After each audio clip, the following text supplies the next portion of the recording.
नहीं किया जाता। तो इसका सही आंसर है चमकहीनता। तो इसमें आप टिक लगा लीजिएगा, चमकहीनता।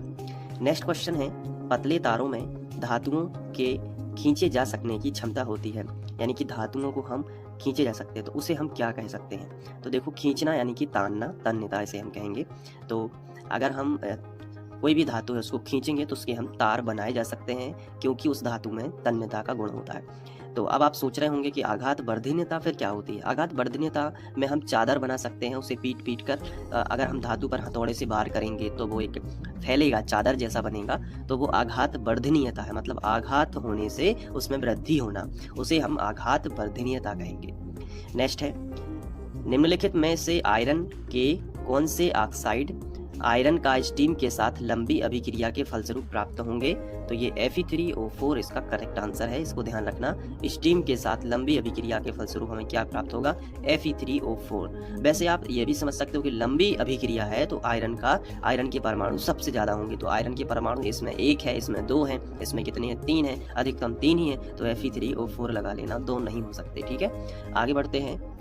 निम्नलिखित में से कौन सी धातु ठंडे एवं गर्म जल में अभिक्रिया नहीं करती? तो ये आपको बताना है कि ऐसी कौन सी धातु है जो ठंडे और गर्म जल में अभिक्रिया नहीं करती। तो ये है आयरन। ठीक है, आयरन को ना ठंडे पानी से मतलब है और ना गर्म पानी से मतलब है, ये कोई रिएक्शन नहीं करेगा। नेक्स्ट है, अम्लराज का संगठन होता है। तो अम्लराज के बारे में चैप्टर 2 में मैंने थोड़ी सी चर्चा की थी। तो अम्लराज क्या है? HNO3 और HCl। मैंने आपको बताया था HCl और HNO3 जो है वो अम्लराज कहलाता है, और इसका जो संगठन है वो है 3:1, यानी 3:1, मतलब 3 बूंद अगर HCl है तो 1 बूंद HNO3। अगर 3 चम्मच HCl है तो 1 चम्मच अगर उसमें नाइट्रिक अम्ल मिला दो तो वो अम्लराज बन जाता है। और अम्लराज ऐसा है जिसमें सोने जैसी धातु को घोला जा सकता है। ठीक है, तो ये कुछ जानकारी आपको याद रखनी है। नेक्स्ट है, एक यहाँ पे मिश्र धातु है। अब देखो, मिश्र धातु कैसे बनती है? एक समांग मिश्रण से बनती है। ठीक है, समांगी मिश्रण हो तो वो मिश्र धातु बनती है। नेक्स्ट है, हीरा और ग्रेफाइट में कौन विद्युत का सुचालक है? हीरा और ग्रेफाइट में कौन विद्युत का सुचालक है? तो आप सभी जानते हैं कि ग्रेफाइट ही है। क्यों? क्योंकि ग्रेफाइट में एक मुक्त इलेक्ट्रॉन होता है और हीरे में मुक्त इलेक्ट्रॉन नहीं होते। ग्रेफाइट के स्ट्रक्चर में एक इलेक्ट्रॉन जो है वो फ्री होता है, और फ्री इलेक्ट्रॉन ही जिम्मेदार होता है इलेक्ट्रिसिटी के लिए। नेक्स्ट क्वेश्चन है, लोहे का परमाणु क्रमांक है, बहुत ही सरल, 26। ठीक है, तो ये याद करना पड़ेगा। नेक्स्ट है, बॉक्साइड निम्न में से किस धातु का अयस्क है? बॉक्साइड किसका है? एल्यूमिनियम का। ठीक है, एल्यूमिनियम का बॉक्साइड का फॉर्मूला क्या होता है? Al2O3 × 2H2O।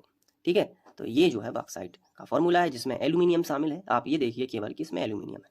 नेक्स्ट है, जस्ता और तनु HCl के अभिक्रिया से निम्न में से कौन सी गैस बनती है? तो आपको बताना है, इसमें हाइड्रोजन गैस जो है बनती है। नेक्स्ट है, लोहा को जिंक से लेपित करने की जो क्रिया है वो क्या कहलाती है? गैल्वेनीकरण। क्या कहलाती है? गैल्वेनीकरण। याद रखना, लोहे के ऊपर अगर जिंक की परत चढ़ा दें, क्यों चढ़ाते हैं जिंक की परत? जंग से बचने के लिए, तो उसे क्या कहते हैं? गैल्वेनीकरण। ठीक है, तो गैल्वेनीकरण इसका एक खास नाम है, इसलिए संक्षारण में टिक नहीं लगाना, गैल्वेनीकरण में ही लगाना। नेक्स्ट है, निम्नलिखित में से कौन अधिक अभिक्रियाशील है? आपको 4 ऑप्शन दिए गए हैं। सबसे ज्यादा रिएक्टिव कौन है? कॉपर। ठीक है, याद रखना, इन 4 में से सबसे ज्यादा रिएक्टिव कौन होता है? कॉपर। नेक्स्ट है, विद्युत अपघटन में इलेक्ट्रॉन मुक्त होता है, किस पर होता है? इसका सही जवाब है एनोड पर। नेक्स्ट है, निम्नलिखित में से कौन सी अधातु अभिक्रियाशील है? तो ये है सोडियम। कौन सी अधातु अभिक्रियाशील है? तो इसमें आपको सोडियम टिक लगा देना है। नेक्स्ट है, निम्नलिखित में कौन सी अधातु चमकीली है? तो 4 ऑप्शन आपको दिए गए हैं। तो सबसे ज्यादा चमकीली आयोडीन होती है, मतलब आयोडीन जो है वो चमकता है धातु के जैसा, तो उसे हम जो है टिक लगा देंगे। और ऐसे सभी चैप्टर के MCQs दिए गए हैं, डिस्क्रिप्शन में लिंक है, तो आप फटाफट तैयारी करिए। और 16वें नंबर का दिया गया है, ऑक्सीजन परमाणु के 72 कक्षा में इलेक्ट्रॉन की संख्या कितनी है? तो आप ऑक्सीजन का परमाणु क्रमांक कितना है? 8। ठीक है, तो इस हिसाब से 2 और 6 इलेक्ट्रॉनिक विन्यास, तो 72 कक्षा में 6 है। तो मैंने इलेक्ट्रॉनिक विन्यास लिखना आपको सिखाया है, तो आप चैनल पर विजिट करिए। डायरेक्ट आपको क्या करना है, यूट्यूब पे सर्च करना है फ्री ऑनलाइन कोचिंग, तो आप सीधा चैनल पर पहुंचोगे। वहाँ पे जो आपको काम का लगता है आप देख सकते हो। बहुत सारी इन्फॉर्मेशन क्लास 10th के लिए तो बहुत सारी इन्फॉर्मेशन दी गई है, तो आप बहुत अच्छे स्कोर कर सकते हो। नेक्स्ट है, पीतल है। अब यहाँ पे 4 ऑप्शन है, धातु है, अधातु है, मिश्र धातु है या फिर उपधातु है। तो पीतल एक मिश्र धातु है। पीतल में आप ध्यान रखना, ट्रिक होती है पिताजी। मतलब पीतल जो बनता है तांबा और जिंक से, ता से तांबा, जी से जिंक, तो तांबा और जिंक से पीतल बनता है, वो एक मिश्र धातु है। कभी भी गलत करके नहीं आओगे ऐसे में।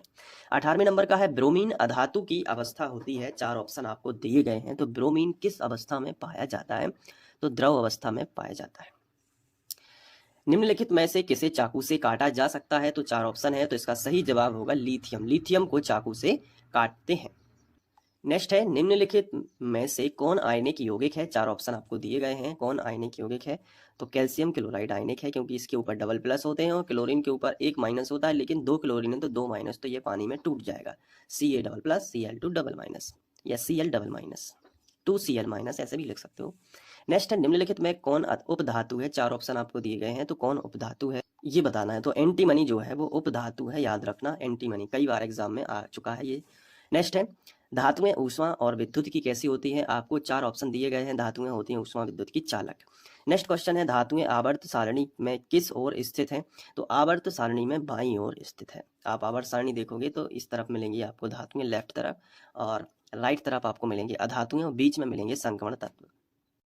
24वां है सिलिकॉन, जर्मेनियम, आर्सेनिक और एंटीमनी तत्व कहलाते हैं।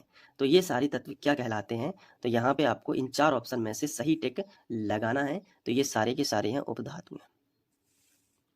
अब देखिए उपधातुओं को याद कर लीजिए, सिलिकॉन, जर्मेनियम, आर्सेनिक, एंटीमनी।